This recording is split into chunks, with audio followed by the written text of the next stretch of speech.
श्री सत्य सनातन में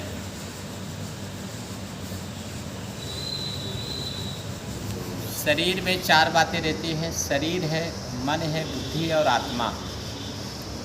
ये जो आपको कहा हमारा सबका शरीर है, इसमें चार चीज़ें हैं। ये शरीर है, हड्डी मांस और ये जो बना हुआ है ढांचा, ये शरीर कहा इसको। इसी शरीर के अंदर एक मन रहता है, मन है, और इसी शरीर में एक बुद्धि भी है, और इसी शरीर में आत्मा भी निवास करती है। शरीर, मन, बुद्धि और आत्मा, चार चीज़ों से मिलकर ये शरीर बना है। जैसे आप खाना खाते हैं, आप पेट भर जाता लेकिन मन नहीं भरता, तो मन का खाना जो है वो रोटी दाल चावल थोड़ी होता है। मन को और कुछ खाता है, मन की तृप्ति उससे नहीं होती। वो तो शरीर भर जाता है, पेट भर जाता है, जो आते हैं भर जाती हैं। जो मन खाता है उससे शरीर नहीं भरता, पेट नहीं भरता। मन कहता है ये करो, मन वो करता तो पेट भर जाता है, नहीं भरता। बुद्धि क्या करती है, ये सही है, गलत, ये फ़ायदे में, इससे लाभ होगा, इससे आराम मिलेगा, चलो सो लिया जाए, चलो ये किया, चलो ये सामान उठा लिया जाए, उससे अलग रहती है। बुद्धि का काम अलग रहता है, स्वार्थी होती है बुद्धि। हमेशा मनुष्य को गिरावट की ओर ले जाती है, हमेशा बहुत चालाक होती है। जिसकी बुद्धि बहुत तेज होती है वो उतने धूर्त होता है। और आत्मा है, परमात्मा का अंश बताया गया कि शरीर में ईश्वर अंश, जीव अविनाशी। ये जीव अविनाशी है, परमात्मा के एक अंश है, तो आत्मा है इसमें। शरीर है, मन है, बुद्धि है और आत्मा, चार चीज़ें हैं, चार बातें हैं। सबका अलग अलग काम है।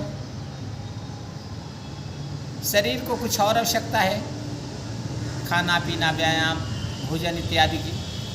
मन को कोई और आवश्यकता है, घूमना टहलना, इधर उधर, शान शौकत, दुनिया भर का भौकाल, ये मन जो रहता है।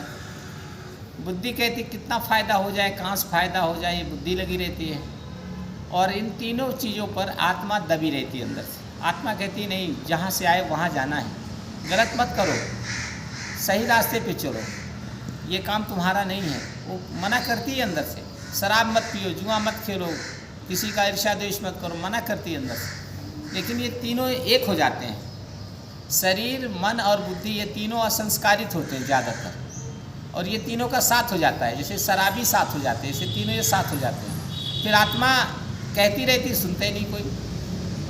जैसे गुरु कहते रहते हैं तो कोई मानता ही नहीं गुरु की बात। तो ये तीनों एक हो जाते हैं। तो आज हम केवल मन पर विचार करेंगे। मन इस शरीर का सबसे ज़्यादा पावरफुल पॉइंट है, पार्ट है। आप शरीर में कहीं खोजो तो मन नाम की, मेरा मन खराब है, कोई डॉक्टर इलाज कर दे तो बताइए हमसे। अरे पैर में चोट है तो इलाज करेगा, पेट में चोट है तो इलाज करेगा, हाथ में करेगा, दिल पे चोट है तो इलाज करेगा। लेकिन मन पे चोट है तो कहाँ से इलाज होगा? किसी मशीन से जांचने के बाद वो चोट निकलेगी क्या? मन की चोट वो भाव में रहता है। तो मन कितना बारीक है। अभी यहाँ अमेरिका चला जाएगा, जापान चला जाएगा, गांव में चला जाएगा, कहाँ भाग जाता है? उसको रोक पाना बड़ा कठिन है।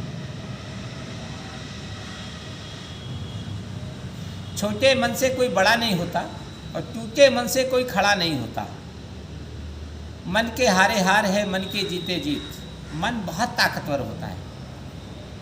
शरीर का सबसे ज़्यादा जो बूढ़ा हो जाए अगर मन उसका है तो वो बद्रीनाथ चला जाएगा पैदल, और मन नहीं है तो 10 कदम जाने में उसको हाफी आएगी। तो ये मन जो है वो संस्कारित करना चाहिए हमेशा। मन में शक्ति लाइए और मन भगवान को लगाइए। ये भगवान को अगर कि देख करके भागता है मन। अच्छी बात जहाँ होती है, सत्संग होता है, किताब देखकर भागता है मन, नहीं लगता उसमें। जहाँ खराब बात होगी, जहाँ गंदी बात होगी, जहाँ फालतू चीज़ें होगी, वहाँ मन जा कर के मज़ा लेता है, अच्छा लगता है उसको मन। और वो चीज़ लौट करके फिर हमारे आत्मा को गंदा कर देता है। तो आत्मा और बुद्धि दोनों, मन और बुद्धि मिल करके इस आत्मा को काला पोत देते हैं, कालीमा लग जाती है।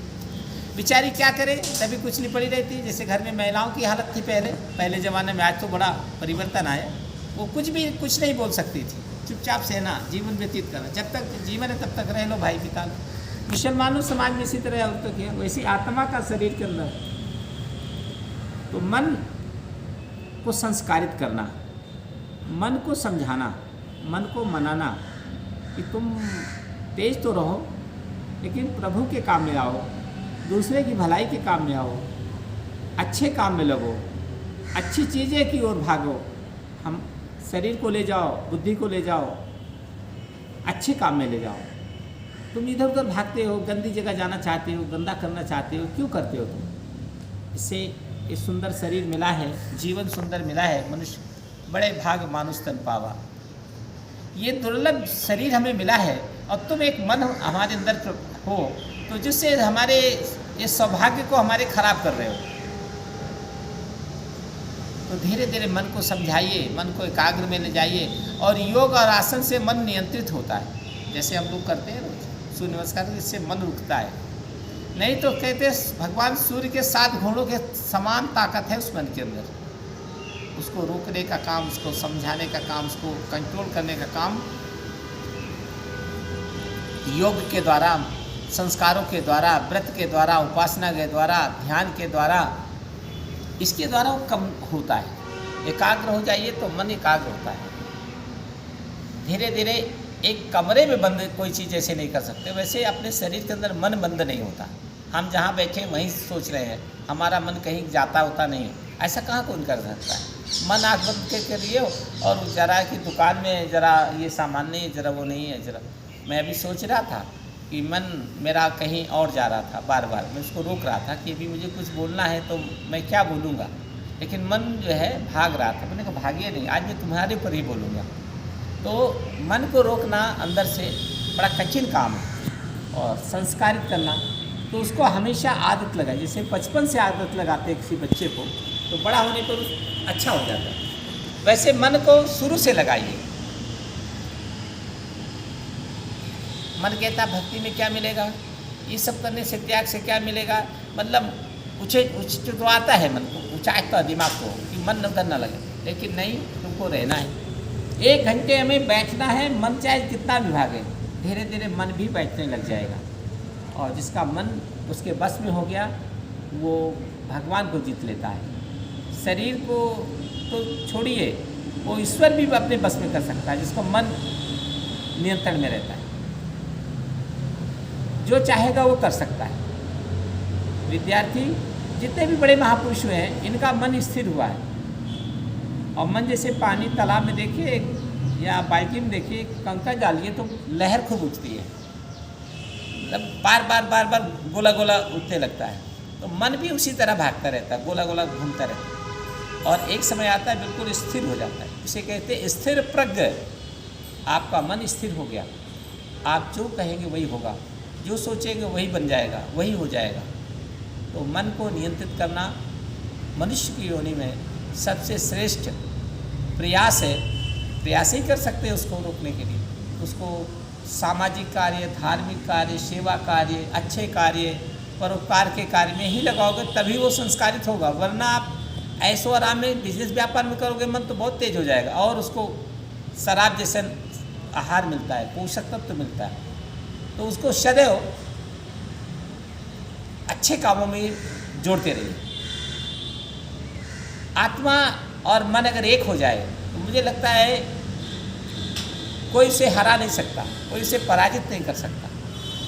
लेकिन एक ना होने का संगठन नहीं है आपस में। ये चारों चीज़ों का, मन, बुद्धि, शरीर, आत्मा का संगठन नहीं है। सब अपनी अपनी मनमानी करते हैं। जैसे 4 लड़का हैं, चारों मनमानी करते हैं, एक साथ मिल के नहीं रहते। उसमें मन ज़्यादा ताकतवर है, उस सबको बिगाड़ देता है। शरीर को बिगाड़ दे, मन कहता है चाट खा लो, समोसा खा लो, ये खा लो, वो खा लो, दिन भर खिलाते रहता है पेट को। अब शरीर उसके कहने के हिसाब से खाता रहता है, तो शरीर खराब कर देता है ना मन। बुद्धि कहती है अरे यार क्या फालतू वहाँ जाने से कोई फ़ायदा नहीं, इसमें लाभ क्या है, अच्छे काम करने से क्या फ़ायदा है, हमको क्या मिलेगा। उसको ये नहीं पता कि हमारा जन्म किस लिए हुआ है, हम पैदा किस लिए हुए हैं, परमात्मा ने हमें धरती पर भेजा कुछ अच्छे काम के लिए, लेकिन बुद्धि करने नहीं देती। तुम करोगे इसमें फ़ायदा क्या मिलेगा, तुमको लाभ क्या मिलेगा, तुमको क्या मिलेगा इसमें। बुद्धि हमेशा ऐसे भड़काती रहती है अंदर अंदर। अब शरीर है, शरीर तो अबोध है, उसको तो कुछ पता नहीं है। वो मन और बुद्धि दोनों मिला करके शरीर को गुमराह करते रहते हैं। रह गई आत्मा, थोड़ा थोड़ा मना करती है, जैसे रावण को मंदोदरी मना करती थी, वैसे आत्मा शरीर को, मन बुद्धि को मना करती है, लेकिन वो मानते ही नहीं। मन मतंग माने नहीं जब तक खता न खाए। ये मन जो है इतना दोषी है कि जब तक बुराई ना करा दे, जब तक झगड़ा ना करा दे, जब तक कुछ ना करा दे, तब तक मानता नहीं है। जब तक कोई ना कोई परेशानी ना खड़ा कर दे, रोज़ मन कहीं ना कहीं गड़बड़ करता रहता है, सोचता रहता है। उस मन पर है कि मन को नियंत्रित करना, मन को अच्छा करना और मन को शांत करना, मन की शांति। उसके लिए पूजा पाठ, ध्यान, धारणा, ये अच्छे काम, जिसको जिस तरह में मन को अपने रोक सके। किसी की बुराई नहीं करने का मन करेगा, किसी को बुरा देखने का मन नहीं करेगा, किसी का अवहेला करने का मन नहीं करेगा। सबको कहेगा ठीक है भाई, जो जो कर रहा है करने दो, हमें तो किसी की बुराई नहीं करना, हमें किसी की कोई कमी या कोई नुकसान किसी का नहीं करना। हमको जो करना है अपने लिए करना है, हमको अपने मन को अपने समझाना अंदर से। यह स्थिति मन की बनाना, इसी से श्रेष्ठ जीवन बनेगा। जो ऐसा कर लेता है और वही कर सकता है जिनको इस ईश्वर की कृपा हो जाए। भगवान का आशीर्वाद जिसे मिलेगा वही मन को नियंत्रित कर पाएगा, वही तरक्की करेगा, वही सामना करेगा, वही देश में आगे बढ़ेगा, उसी का नाम होगा। जो मन को नहीं रोक पाता वो पागल कुत्ते के समान होता है, जैसे जहाँ मन होता है भागता रहता है इधर उधर उधर, और उसकी मौत भी शरीर की और बुद्धि की और आत्मा की ऐसी शरीर हो जाती है। इतना सुंदर शरीर मिला लेकिन मन को नहीं रोक पाए और उसको समझ भी नहीं। हम लोग क्या जानते, ये शरीर जानते, कभी जाना है कि मन बुद्धि शरीर आत्मा इसमें रहती है। ये गुरु बताते हैं, सत्संगी बताते हैं, ऊपर के लोग बताते हैं। कभी आप समय दिया उस काम को सुनने समझने के लिए? कभी पुस्तक पढ़ी कि इस शरीर को जाने कैसे, इसके अंदर क्या क्या तत्व है? कभी नहीं। केवल खाना पीना सोना, इधर उधर फालतू बात करने में ही जीवन खत्म हो गया। अब भगवान के यहाँ जाना है, क्या करोगे, क्या बताओगे? बस हाथ मलते रहोगे। अब समय तो समाप्त हो गया, अब क्या करें हम? तो फिर वही दंड मिलेगा, वही पनिशमेंट मिलेगा। जाओ फिर नरक भोगो, रो नरक में जाओ। 40-50 साल शरीर का धारण करो, सुख दुख उसी में शीत बने रहो। तो उद्धार पाना है तो मन को रोकना पड़ेगा। कबीर सूर तुलसी ये मन को रोके थे, मन को प्रभु में लगा दिया था, देश के काम में लगा दिया। तो जिसका मन नियंत्रित है वो कोई गलत काम नहीं कर सकता, वो किसी के लिए गलत नहीं करता। और जिसका मन नियंत्रित नहीं है उसका बुद्धि भी खराब हो जाती है। मन कहा ये खा लो और बुद्धि कहती है और पैसा तो है नहीं, तो बुद्धि कहती चुरा लो। तो दोनों एक हो गए, और दोनों एक होकर करें तो नुकसान तो शरीर का किया। आत्मा गाली देंगे, पकड़ लेंगे, चोर है, पीटे जाएंगे, तो आत्मा दुखी होगी। आत्मा कहती मैंने तो मना करते हैं, ये दोनों मानते ही नहीं। आत्मा और शरीर का ज़्यादा दोष नहीं होता। तो ये शरीर में दो ही दोष ज़्यादा हैं, वो सबसे ज़्यादा बदमाश मन है और उससे कम बुद्धि है। ये दोनों बिगाड़ देते हैं मन को और जीवन। परमात्मा की कृपा से वो हम उससे विजय पाएंगे, उसको हम जीत सकेंगे, हम आगे बढ़ेंगे, उन्नति करेंगे। और परमात्मा हमें आशीर्वाद दे, शक्ति दे, हम इस काम में सफल बने। जय हो।